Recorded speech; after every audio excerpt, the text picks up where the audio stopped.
কখনো কারো চুলের প্রেমে পড়ো না, ক্যান্সারে তা ঝরে যেতে পারে।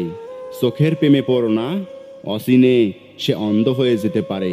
কারো গায়ের রং বা সাদা চামড়ার প্রেমে পড়ো না, সামান্য দুর্ঘটনায় তা ঝলসে যেতে পারে। কারো কণ্ঠ শুনে প্রেমে পড়ো না, সে বোবা হয়ে গেলে তার প্রতি সেই মোহটা আর কাজ করবে না।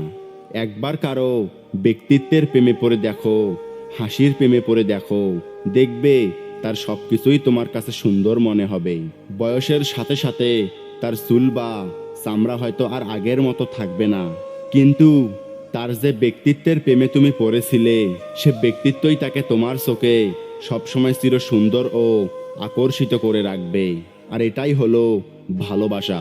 ভালো লাগা আর ভালোবাসা শব্দ দুটি একই রকম শুনতে কাছাকাছি হলেও এদের মধ্যে রয়েছে বিস্তর তফাৎ।